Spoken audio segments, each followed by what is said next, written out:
boa tarde. São meio-dia. Começamos agora o programa Simara Ellery, da sua Camaçari TV. Meus amigos, a gente começa já com a preocupação. Dona Canô, mãe da nossa Maria Bethânia e mãe de Caetano Veloso, está novamente internada no Hospital São Rafael, em Salvador, com problemas respiratórios, segundo pessoas próximas à família que informaram. E de acordo com as mesmas fontes, a matriarca dos Veloso foi levada para a unidade médica da capital baiana pelo filho Rodrigo Veloso. Dona Canô completou 105 anos no último dia 16 de setembro, com a missa comemorativa em Santa Amaro, como sempre reunindo todos os seus filhos. Ela hoje é tão famosa quanto Caetano, quanto Bethânia, pela sua dedicação, disposição, história de vida. Então, quando nós lembramos essa senhora de 105 anos, que sabe de tudo que acontece no seu Santa Amaro querido, aonde todos os políticos vão lhe prestar reverência, porque ninguém vai a Santa Amaro sem passar pela casa de Dona Canô.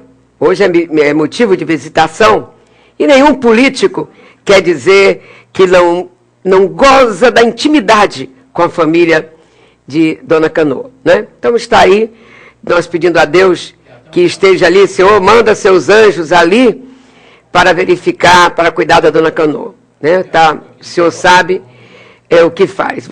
Outra coisa, Dona Canô, nós temos um viaduto ali que corta a paralela, que tem o nome da Dona Canô, Canô Veloso. Uma homenagem prestada em vida, coisa raríssima de acontecer hoje em dia, até porque a lei nem permite, mas lá está o nosso viaduto, ainda na época de Antônio Carlos Magalhães. Bom, hoje é dia de eleição nos Estados Unidos. Born in USA, como eles dizem. É duro, gente, ser americano. Além de não ser feriado, o voto não é obrigatório. E você já há algum tempo em determinados estados, você já pode votar. O Barack Obama mesmo já votou há poucos dias atrás, né? O Mitt Romney, ele, que é o que está ali do lado dele, o milionário Mitt Romney, ex-governador do Texas, o homem que iniciou sua fortuna com uma profissão profundamente interessante, aquela profissão em que, quando a empresa está falida, né, ele vai para aquela empresa e vai reativar a empresa, né, fazer um trabalho dentro da empresa. E assim, ele hoje é arquimilionário. Quantas empresas dos Estados Unidos estavam na bancarrota e que ele conseguiu levantar. Tem até um filme que todo mundo gosta, né, que fala sobre uma linda mulher. Lindo esse filme, a gente vê 1000 vezes, né, com a Julia Roberts, inclusive, em que lá o milionário que se apaixona por ela, né, e ela é uma moça de programa, inclusive, ele era aquele que pegava as empresas que tinham falido, etc. e tal, e renovava. Daí vem a fortuna de Mitt Romney. É republicano. E o nosso Barack Obama, aí do lado. Então, estão todos prestando atenção esse momento nos Estados Unidos. E o que eu acho interessante nos Estados Unidos, hoje ainda, eles estão fazendo campanha. Lá pode tudo, né? Mas, de qualquer maneira, além de não ser feriado lá também não tem urnas eletrônicas. Sabe por quê?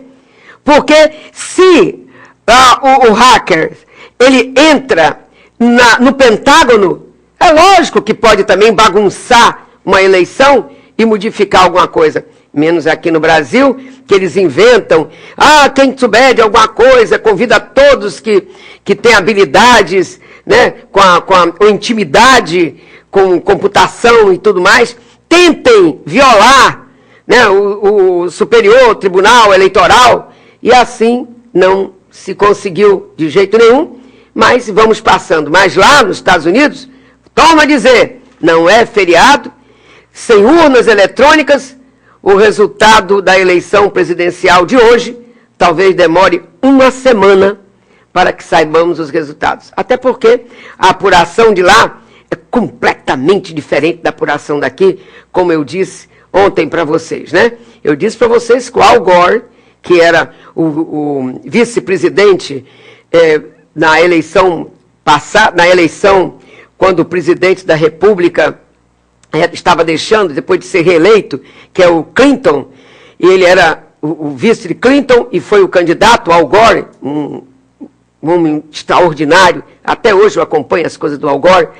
Ele perdeu as eleições, mas por incrível que pareça, ele tinha 500 mil votos a mais do que o Bush, né? O W. Bush. Então, essas coisas é uma forma diferente de contabilizar, né? Então, são os delegados dos partidos nos locais.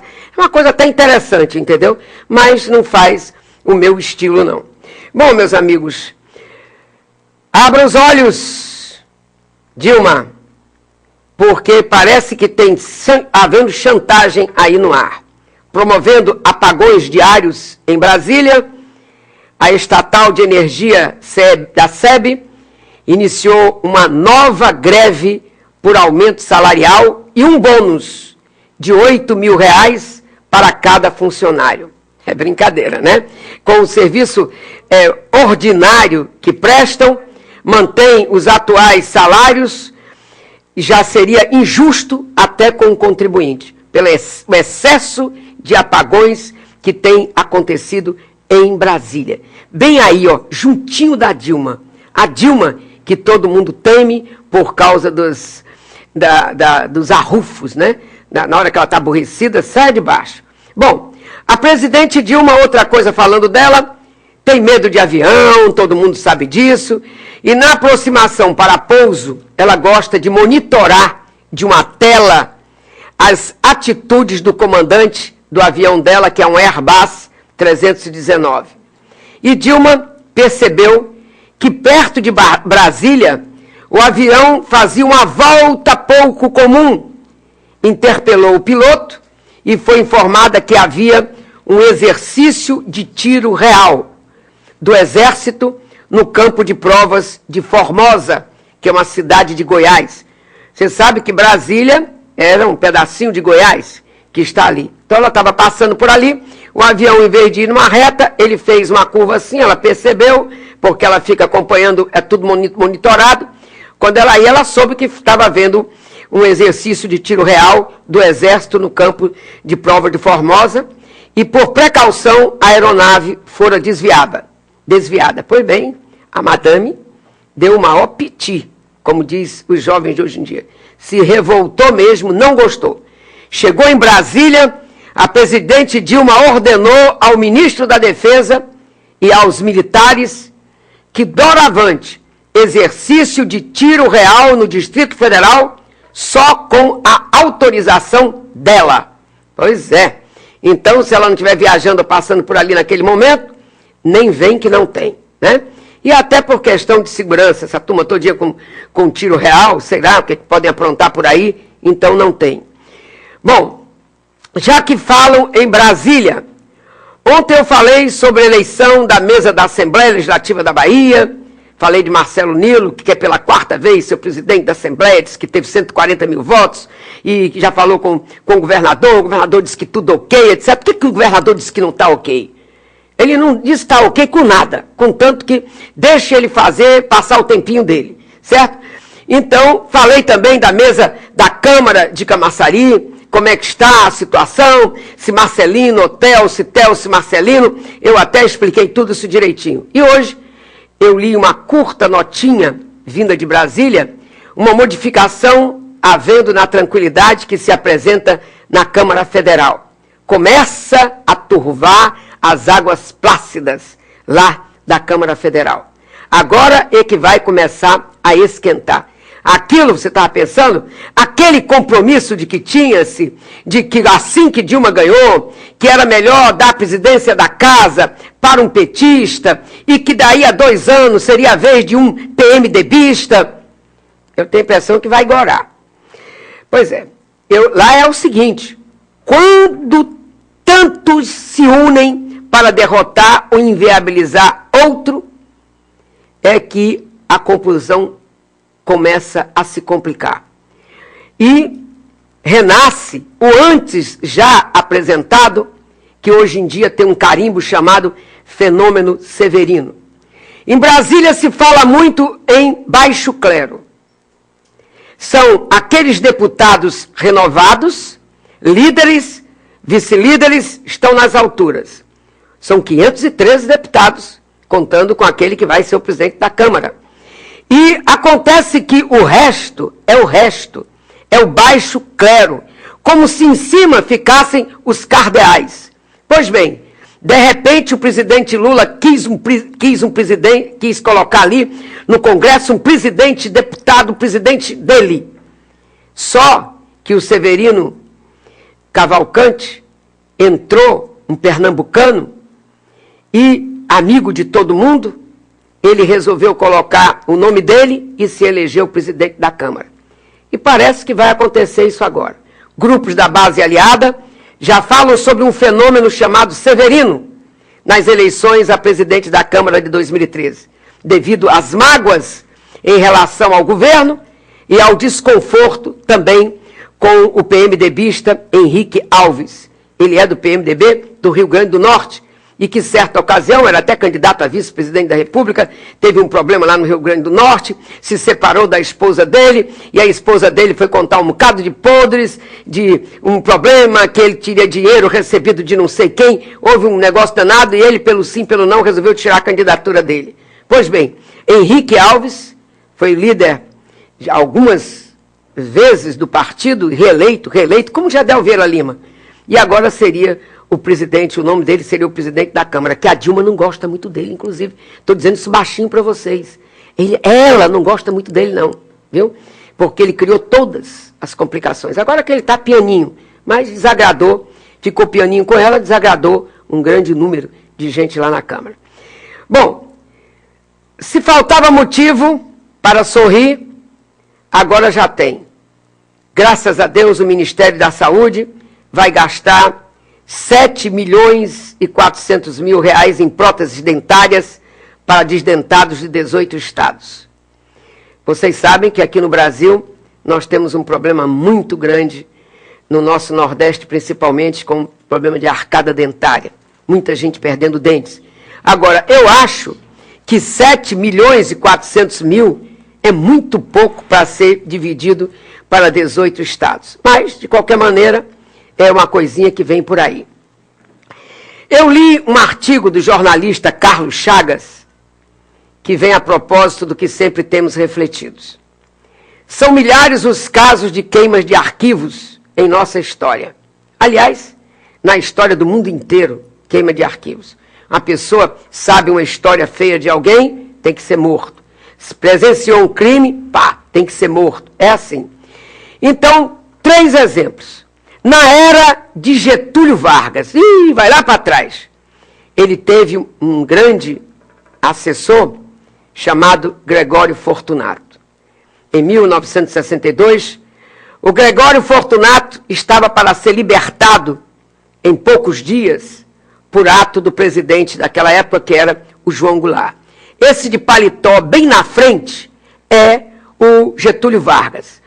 Um rapaz negro de chapéu, atrás dele é o Fortunato, ok? Então, era ali aquele protetor, guarda-costa do Getúlio Vargas. Em 1954, mobilizara Fortunato, esse é o Getúlio Vargas, e estava para ser libertado, né? Mobilizara, em 54, a guarda pessoal da Presidência da República, que chefiava para tentar assassinar o jornalista Carlos Lacerda, que depois, muito depois, veio a ser até governador do estado do Rio, da Guanabara, responsável por impiedosa campanha contra o presidente Getúlio Vargas, porque o Carlos Lacerda era dono de um jornal e era em cima de Getúlio Vargas o tempo inteiro, e acontece que o Gregório Fortunato, ele cometeu um crime, viu-se condenado a mais de 20 anos de prisão. Jamais abriu a boca para revelar se havia um mandante ou se o atentado onde morreu um oficial da aeronáutica fora da sua iniciativa. Eu fiquei profundamente aborrecida hoje, porque, meu Deus, o nome deste oficial da aeronáutica, eu tinha sempre na minha cabeça, porque sempre ouvi a minha mãe dizendo o nome. E até porque eu me lembro do fato.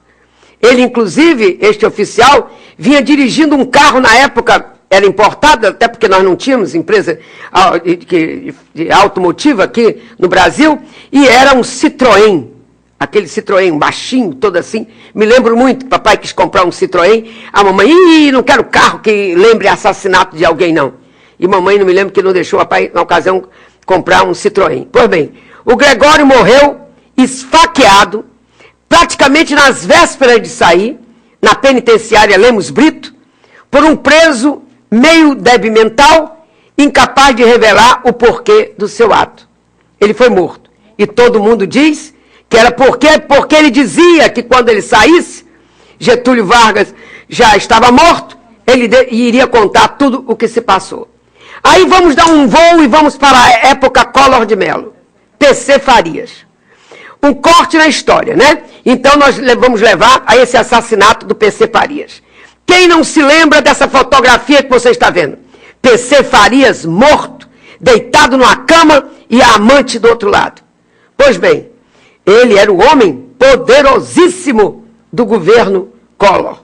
Mais até do que o carequinha, antes carequinha, hoje cabeludo, que é o Marcos Valério. Muito mais.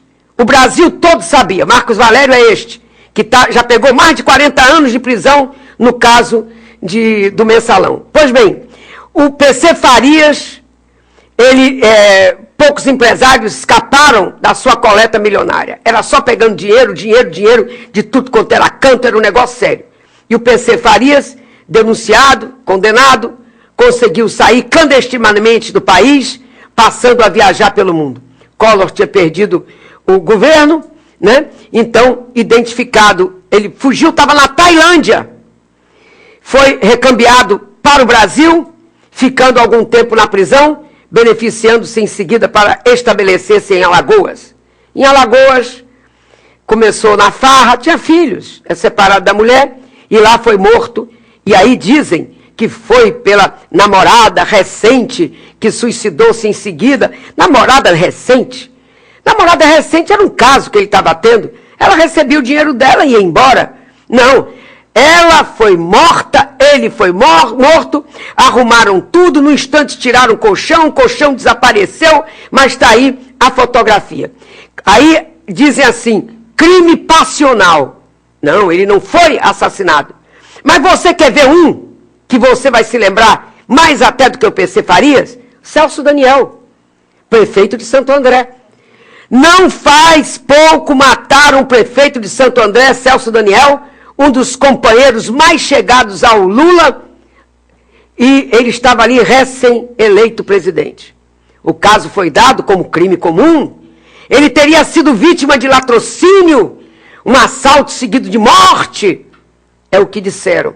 E eu fiquei logo, quando eu vi aquilo, disse, como é que pode? Uma pessoa que é do PT, um prefeito que é considerado do alto escalão do PT, que provavelmente, se não tivesse morrido, seria um ministro, mais do que Palocci. Ele era. Pois bem, foi morto e o PT disse assim, latrocínio. Logo, nada. Pelo que era o PT, sempre aguerrido, diria, ele foi assassinado pela oposição. E não teria dado aquilo por barato de jeito nenhum. Pois bem, aí uma ampla cortina de fumaça envolveu o episódio. Ou um nevoeiro, um fog londrino, sabe? Aquele negócio que você não vê mais adiante, pois é, envolveu esse episódio. Incluso como outros dois referidos agora atrás.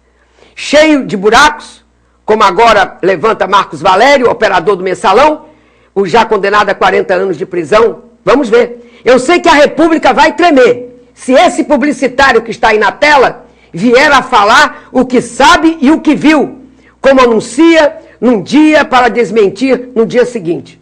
Pois bem, Marcos Valério, é preciso tomar cuidado com essa coincidência. Mesmo estando em liberdade, pois sua sentença ainda não transitou em julgado. E Valério assemelha-se a um artigo vivo, arquivo vivo, não pela lei, mas pela natureza das coisas. O Supremo Tribunal Federal é responsável por sua segurança. Bom, é isso que eu quero dizer para você, e o povo fica calado. Falar o quê? Falar o quê? Bom, o que eu quero dizer é que estamos todos nós caladinhos e vamos ver como é que vai acontecer. Uma matéria fotográfica sobre Camaçari recebe imagens até 10 de novembro. Vamos ver, Tamara, o que seria isso? O Grupo de Arte Fotográfica de Camaçari, fundado em março deste ano, está promovendo a primeira mostra fotográfica do município. Qualquer pessoa que tenha imagens da cidade, desde que as mesmas se enquadrem nos temas natureza, cotidiano e preto e branco, pode participar. As fotos podem ser enviadas através do e-mail mostrafotográfica@globo.com até o dia 10 de novembro. O regulamento completo do evento está disponível no site da Confederação Brasileira de Fotografia, www.confoto.arte.br. O objetivo principal da mostra é homenagear o município, reunindo registros diferenciados sob diversos pontos de vista da cidade, valorizando a zona urbana, o litoral, as áreas rurais e, sobretudo, os traços particulares da população. Além disso, a segunda diretoria do CAFIC, a intenção de dar visibilidade e incentivar a arte fotográfica em todos os níveis.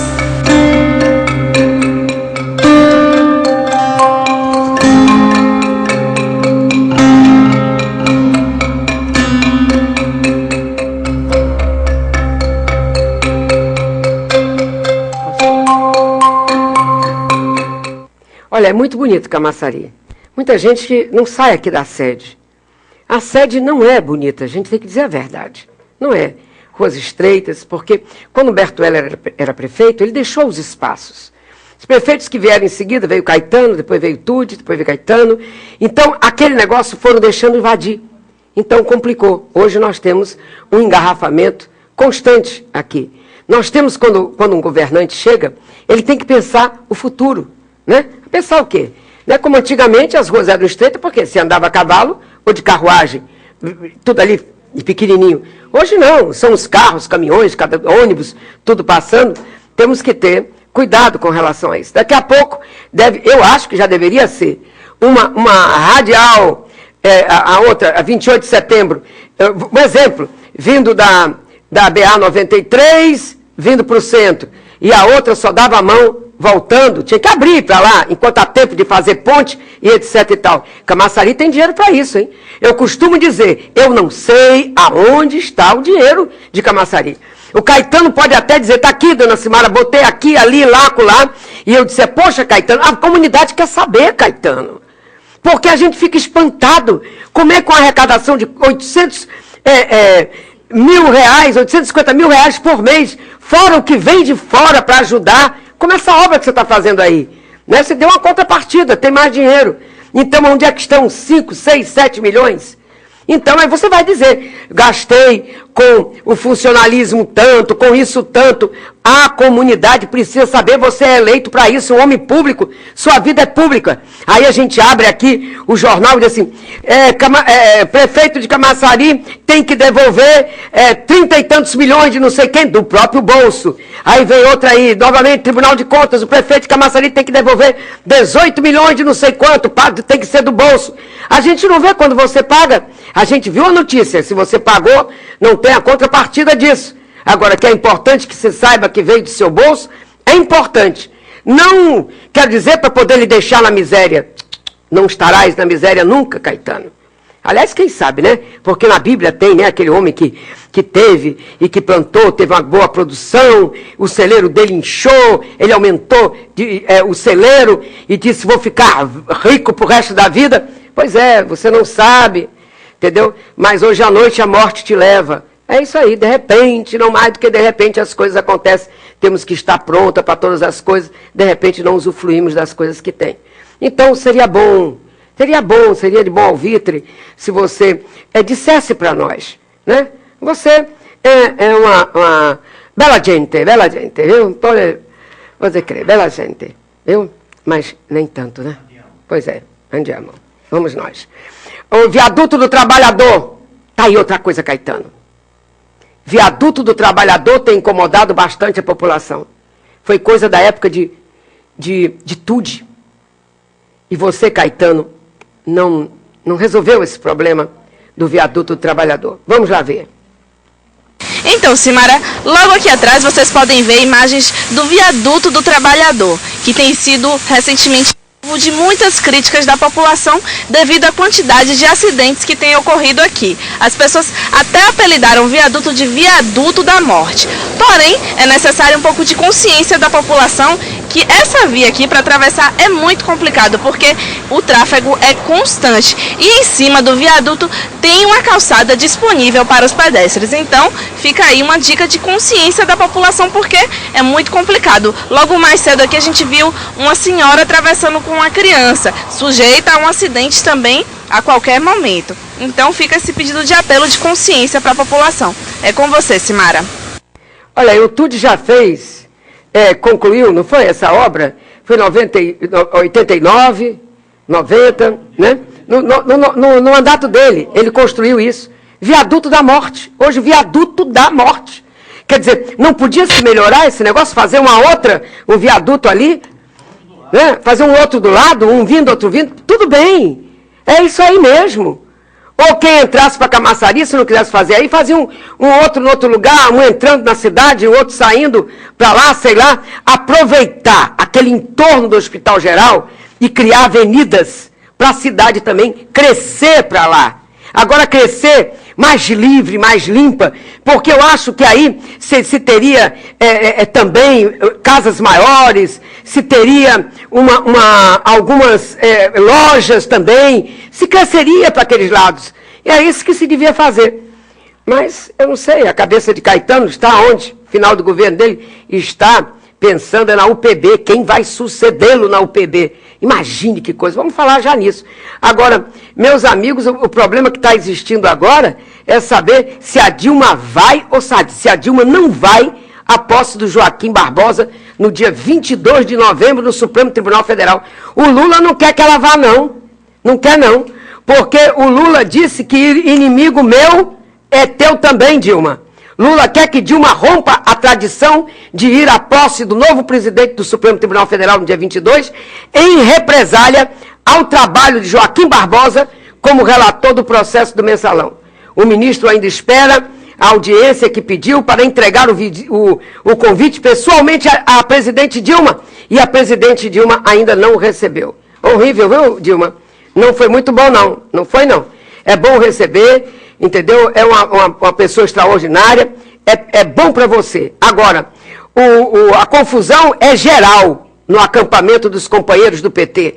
Ora que estão inclinados a declarar guerra ao Supremo Tribunal Federal. E ora eles estão contidos pelo bom senso do ex-ministro Márcio Tomás Bastos, que diz, calma PT, para vocês verem, né, o poderio que é do Márcio Tomás Bastos, que pode ainda mandar acalmar todo mundo. Pois bem, chegaram a sustentar que a presidente Dilma Rousseff não deveria comparecer à cerimônia, como Lula está achando, da posse de Joaquim Barbosa, como presidente da mais alta Corte Nacional de Justiça. Prevaleceu o bom senso.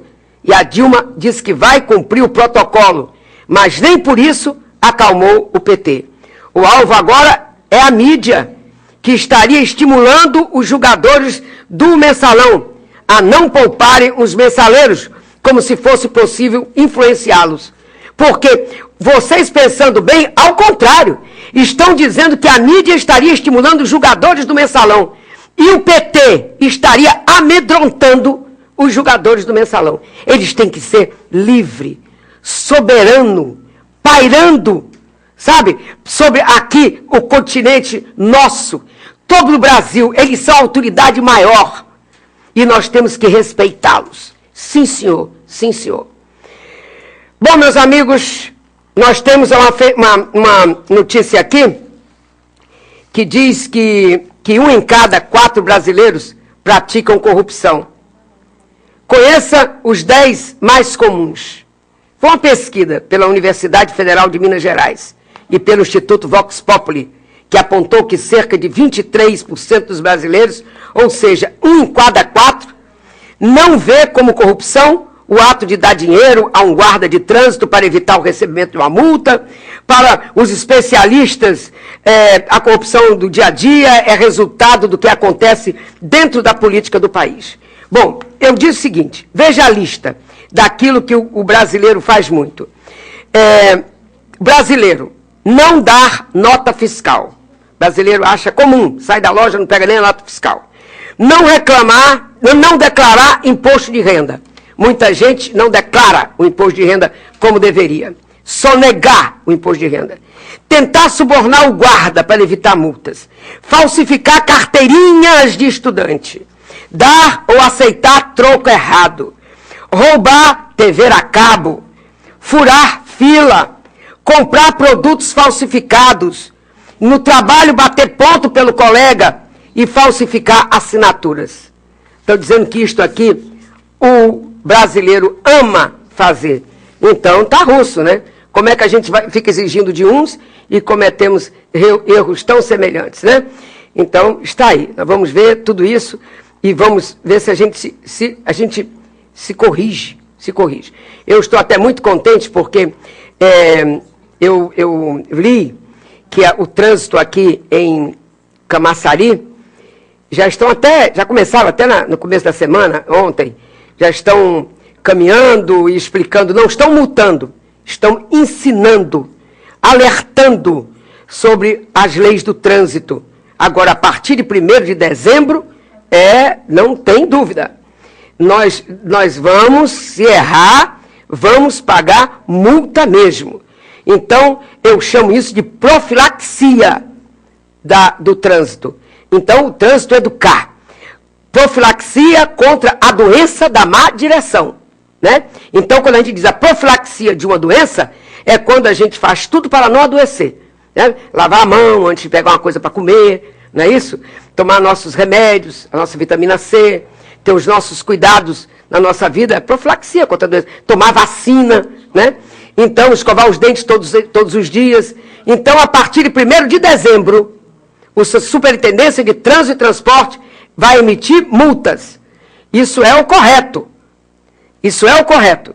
É melhor sermos educados no trânsito, sermos atentos às leis e obedientes a ela, nada de pequenas contramãozinha que a gente dá, nada de parar em cima da calçada, nunca de respeitar o sinal, diminuir a velocidade quando passar por escolas, não entrar na cidade correndo, cuidado com as curvas, cuidado com as ultrapassagens nas esquinas. Isso nós sabemos que tem que ser. Então, nós vamos reaprender. Sinalerozinho, você quer dobrar a esquerda? Baixa ali para a gente saber, tec, a sua setinha, para a gente poder entrar. Não, quando você menos espera, vai tchup da sua frente. Aí você acaba batendo.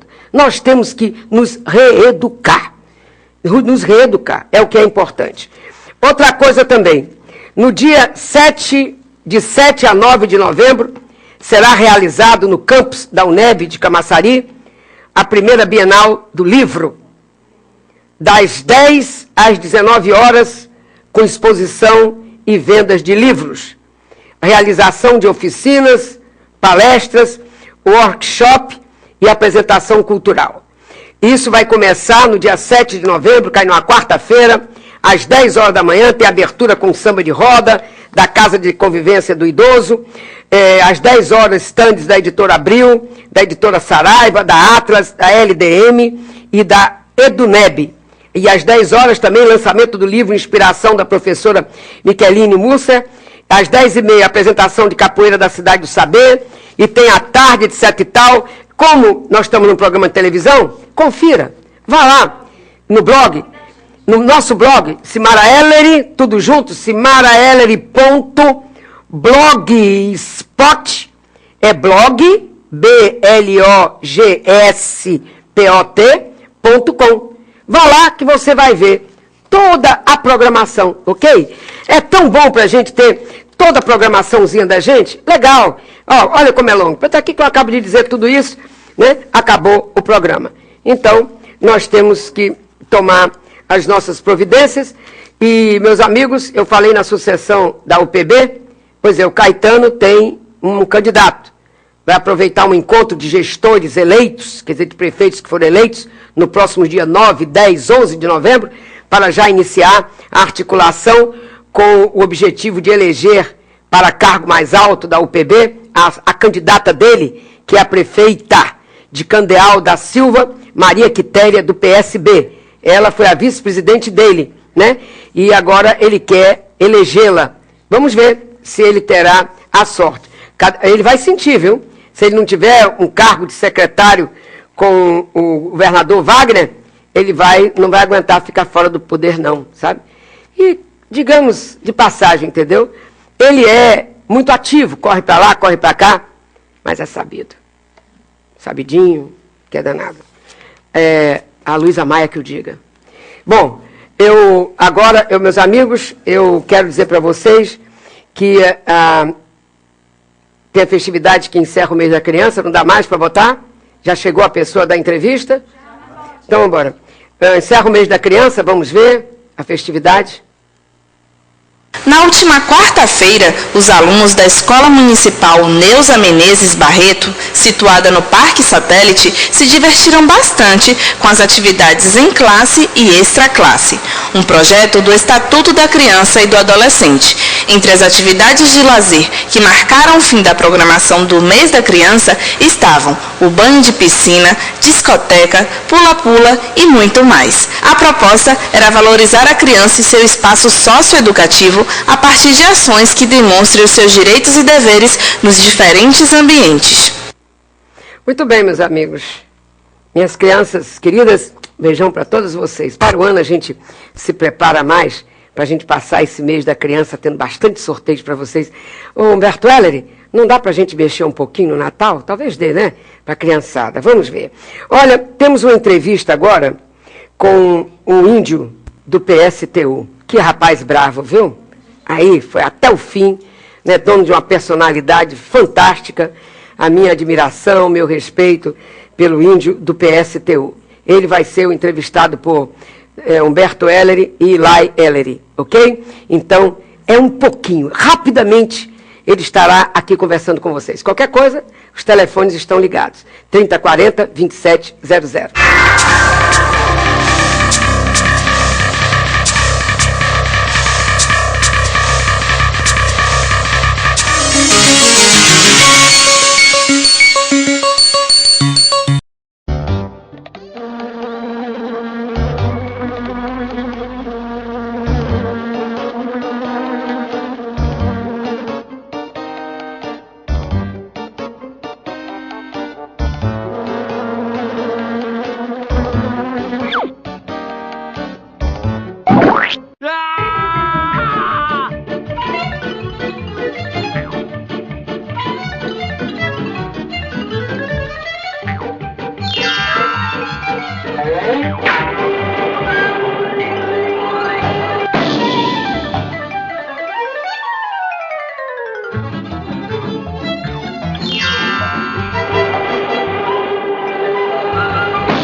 Minhas amigas, meus amigos de Camaçari, programa Cimara Ellery, novamente com um quadro de entrevistas.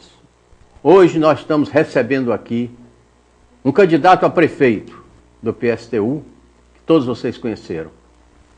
É o índio metalúrgico.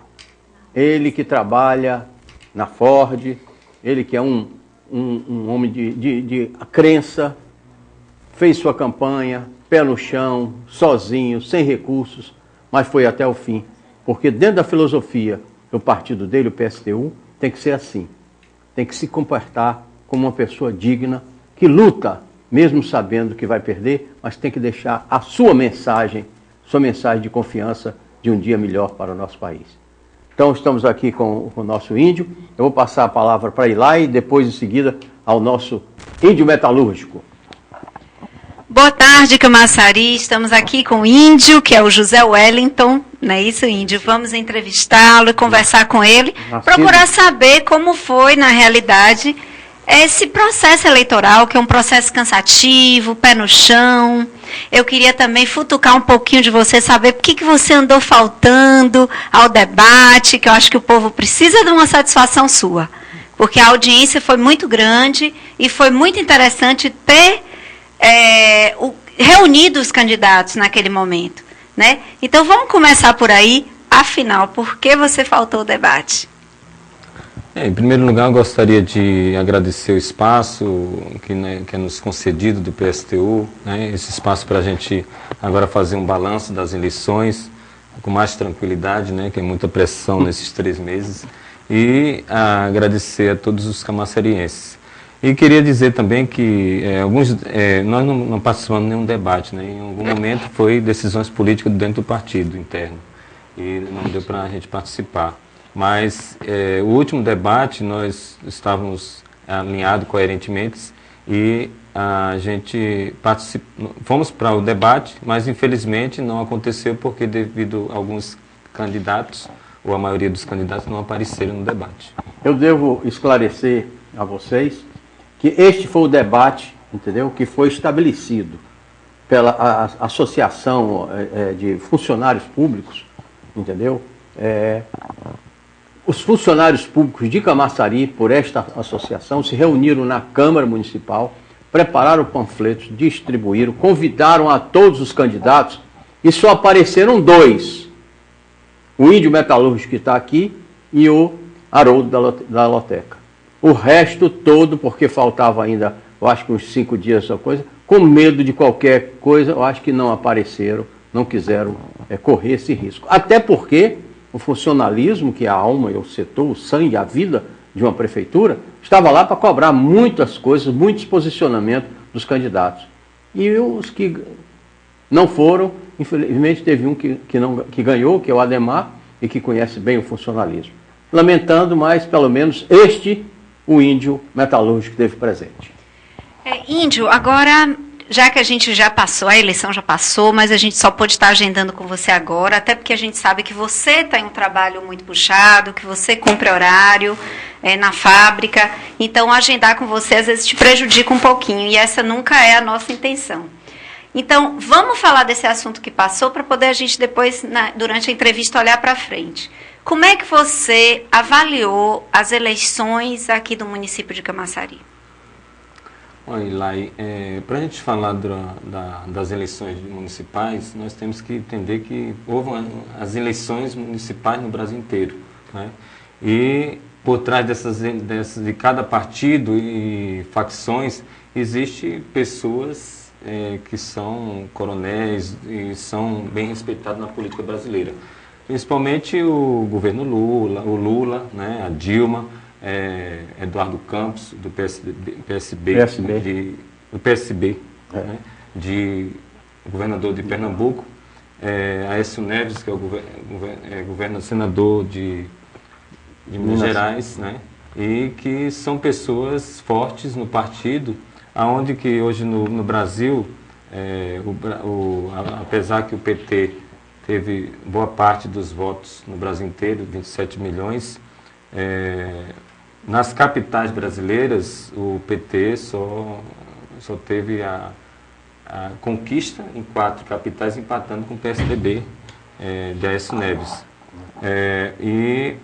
Mas sendo que em primeiro foi o PSB de Eduardo Campos, que sai muito fortalecido para as eleições de 2014. Né? Um nome forte para frente, que pode dar muita dor de cabeça ainda no governo Lula e na disputa com Dilma. Né?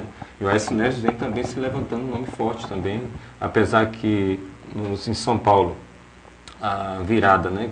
Que os holofotes, por mais que tenha voltado para o Supremo Tribunal Federal, no julgamento do Mensalão, não foi um marco nas eleições para desequilibrar o candidato do PT lá, o Fernando Haddad, né? Então consegue derrubar um grande político, né? Que é o José Serra, que vem com várias derrotas já, e é isso, para ele, a pessoa dele faz com que reveja as novas eleições. Mas e aqui na Bahia se coloca também o governador Wagner, com 333 na base aliada do governo, 333 prefeituras, consegue, com a base aliada do governo, sendo que o PT em 93. E se fortalece também o PSD. Quantas do PT? 93, com Vitória da Conquista. Né, o PSDB, com Vitória da Conquista, fez 93 prefeituras. O PT. Isso. Agora, os aliados aí aumentou mais, juntos, entendeu? Em função 333, Sendo que hoje, se não me falha a memória, a direita, né, o DEM com o PMDB e outro partido, somam 67 prefeituras na Bahia. Então, isso quer dizer o quê? O PMDB sai fortalecido também, que sai com a maioria, que é 44 prefeituras. Apesar de não ter elegido nenhum no segundo turno. O Gedel Vieira Lima, com muito, assim, no primeiro turno,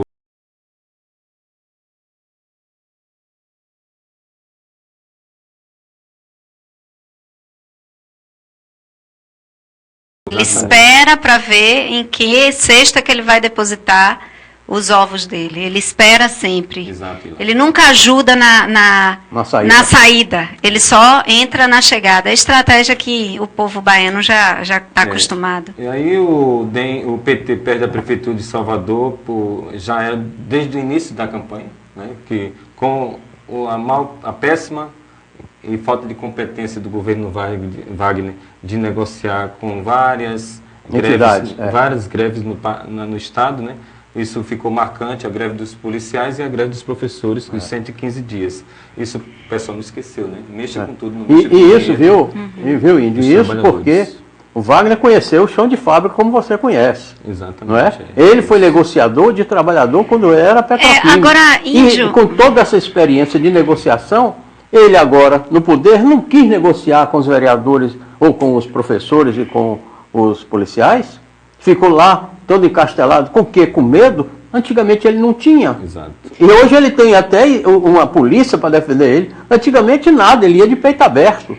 Agora, ele é um articulador. Ele é um articulador. A gente tem esse pensamento unânime de que o problema de Wagner foi a greve dos PMs, a greve dos professores, né, que atingiu não só os professores, como as pessoas que tinham seus filhos matriculados na rede estadual, e o que se comenta na cúpula do PT, que eu até postei hoje no blog, que é de que Wagner é muito lento. A forma de trabalhar dele é muito vagarosa. Isso fez com que realmente, isso aqui eu acho que é uma unanimidade. Agora, diante dessa base... O Wagner tinha dito que era eleger 250 prefeituras, fez 93.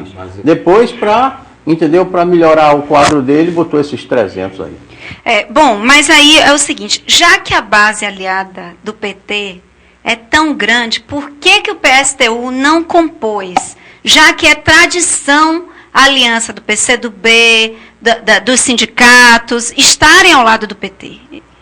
É muito antagônico agora na política a gente falar isso. O PSTU era do PT, foi um dos fundadores do PT na Convergência Socialista, e por mais que hoje não tem como, né, andar com o PT, porque o PT, agora eu estou terminando um documento que eu estou em 7 páginas, falando sobre a política brasileira e a conjuntura, como anda em perspectiva rumo 2014. Manda pra gente que a gente publica também lá no blog, se você permitir, é interno. Tá bom. Vamos analisar. Mas assim, e aí o que acontece?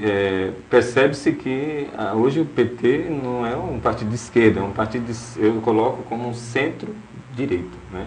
Então, isso coloca o PT longe das fileiras de defender a classe trabalhadora, longe das fileiras de defender o que começou no seu programa, lá em São Bernardo, né?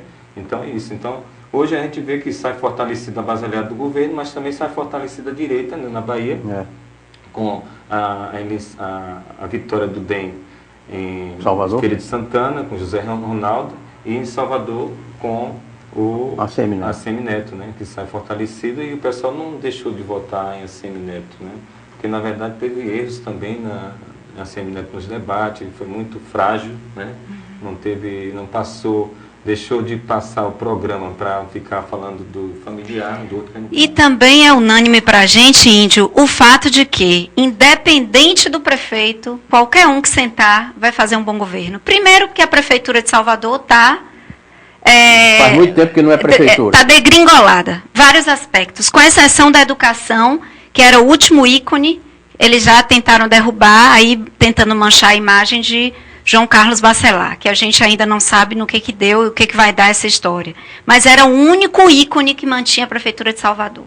Era a questão da educação municipal. As pessoas elogiando a educação municipal. Então, é unânime para a gente que qualquer um que sentasse lá vai fazer um bom governo. Primeiro porque a FIFA exige. A FIFA exige que saia o metrô, a FIFA vai exigir que a cidade esteja em padrões de urbanismo para receber milhares de pessoas que vão vir assistir os jogos. Então, não tem como Salvador... O Pelourinho já vai começar a ser reformado agora no próximo ano, entendeu? Então, não tem como Salvador não ter agora um boom de crescimento para esse governo que vai assumir. Agora, o que eu queria perguntar para você é o seguinte... Já que a gente não combinou pauta hoje, então a gente disse que ia falar sobre política. Nunca combina pauta, não, mas às vezes a gente faz algumas perguntas. Então eu sequer fiz. Eu tenho um roteirozinho assim genérico. Aí eu queria dizer o seguinte: já que você acha que o PT hoje é centro-direita, o PSTU pretende ser um novo PT?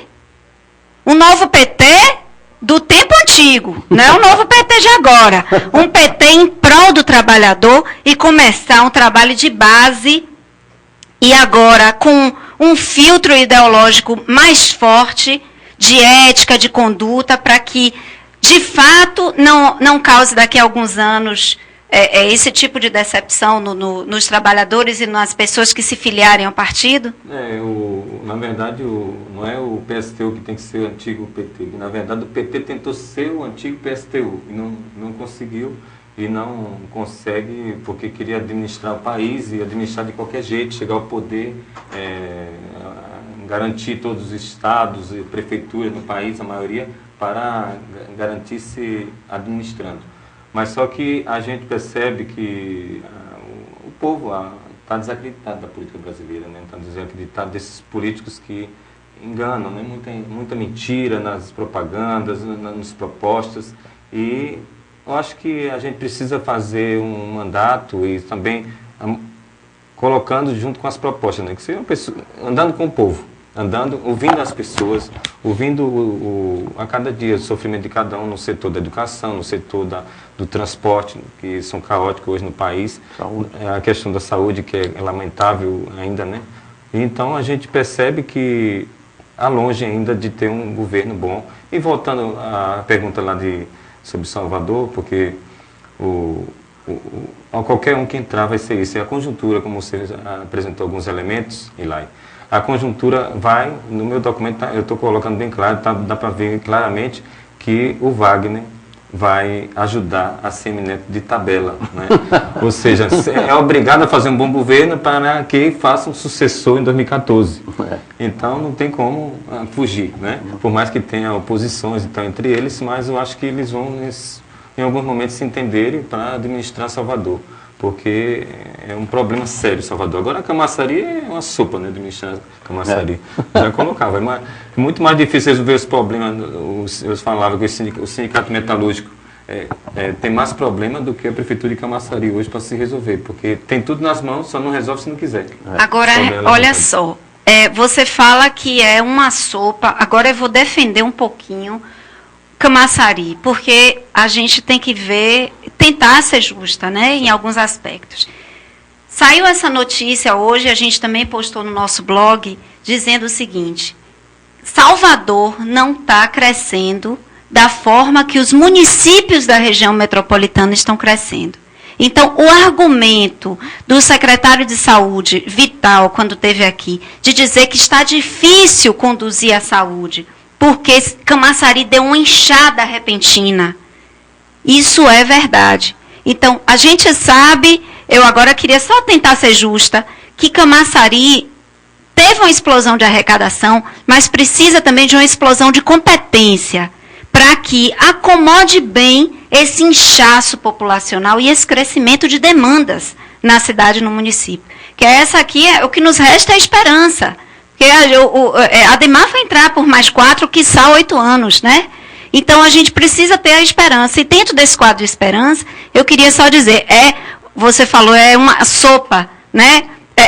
Conduzir o município da gente aqui. Mas, em contrapartida, realmente... tem um inchaço grande vindo aqui para a nossa cidade. Tá, mas continue, porque o tempo... O inchaço financeiro de Camaçari é muito maior do que o inchaço financeiro de Salvador, exatamente. Não, isso é da cidade, propriamente dito. Há esse inchaço, mas também há a perspectiva de crescimento muito grande, né? Então tem que crescer, tanto a questão de, por exemplo, o PIB vai aumentando mais, a arrecadação... Continua crescendo vertiginosamente. Exatamente, por mês. Então, isso aí vai para 80 milhões esse ano, né? O ano que vem, né? Até 2014. Então, isso eu acho que tem tudo para melhorar. O governo que vai entrar a partir do dia 13 de janeiro são problemas apontados já que vai ter que resolver, são levantados. Então, Camaçari, hoje é isso. Eu acho que as eleições que nós participamos foi uma eleição muito difícil, onde eu costumo já dizer que o número de votos foi maior do que a campanha, né? Então, a gente deixa bem claro, foi 225 votos, mas eu agradeço aos valorosos e que respeitam ainda a nossa posição, e nós já levantamos 3 pilares, novidade em Camaçari nessa campanha, que foi a questão das empresas pagar impostos, né? E a questão de municipalizar o transporte público para baratear a passagem, e a questão também dos vereadores, do prefeito e do secretário começar a debater a questão de receber um salário de um trabalhador qualificado, médico qualificado. Bom, eu sei que o tempo está no finalzinho, mas eu queria te dizer o seguinte, como é que o sindicato, de uma maneira geral, os sindicatos estão recebendo essa notícia de que o governo federal agora vai regulamentar e filtrar e dificultar a formação de novos sindicatos? Como é que vocês receberam essa notícia? Isso é um debate que vem trazendo há muito tempo, tanto em Brasília, que eles querem sempre dividir, né? Para dividir. E nós não somos a favor disso, da divisão, né? Existe um debate em relação a isso, né? E quanto mais se divide, é pior. Por exemplo, na política também é assim, a divisão de partido começa a esfacelar as coisas, cada um queria um pedaço da sua... Mas aí segue essa discussão ainda, né? Ainda está sendo discutida ainda sobre isso, inclusive as centrais sindicais estão discutindo. A central que eu faço parte, CSP com Lutas, que nós estamos debatendo sobre isso ainda, Tá bom, eu queria que depois você trouxesse uma posição, porque para a gente não sabe direito, né, o que significa. A gente sabe, mas não sabe como vocês que fazem parte disso.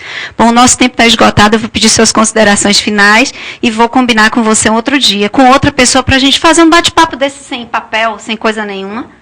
Para a gente ir conversando e vendo o que sai dessa caixinha de Pandora aqui, tá bom? Não, eu tenho a agradecer aos camaçarienses, né, por assistir em alguns momentos nossas entrevistas, tanto nas rádios como aqui na TV. Camaçari, que é um espaço democrático que houve até as pessoas que perdem, né, que perdem nas eleições, isso é importante para a gente. E vamos continuar nossa opinião própria, nossa opinião coletiva dentro do partido, que nós pensamos para melhorar a sociedade. E é isso, agradecer a todos e dizer que nossos votos não levem em consideração porque são maiores do que a nossa campanha que foi, né? Porque isso foi uma campanha de pé no chão, uma campanha que nós estamos demarcando um lugar. Ok, bom, eu quero agradecer a presença do nosso índio metalúrgico, é o homem da flecha, e agradecer a vocês, ouvintes aí lá e toda a nossa equipe, por mais esse programa. E dizer que esse programa é isso. Dos candidatos, só está faltando a Ademar. E eu já convidei por escrito, eu tenho um documento que prova que eu já convidei. Só espero que ele encontre tempo, eu sei que está no processo de transição, de vir aqui meia hora para explicar. Você, Ademar, tem condições de fazer o melhor governo que Camaçari já teve. Porque você tem receita e você tem administração, você sabe gestão. E aí você não pode fazer apenas uma cidade do saber e deixar o resto assim como está. Você tem que transformar. Para isso nós te convidamos. Venha cá, escolha o dia, a hora, o tempo, quanto você precisa para conversar com o povo. É o único candidato que não compareceu. Também, se não quiser comparecer, paciência. Quem vai ficar sentindo falta é você, telespectador. Porque você, com certeza, teria muito interesse em ouvir aqui o candidato eleito, Ademar Delgado, de Camaçari. Muito obrigado e até a próxima. O programa Cimara Heller é isso. Você em contato com todos. Muito obrigado e até a próxima.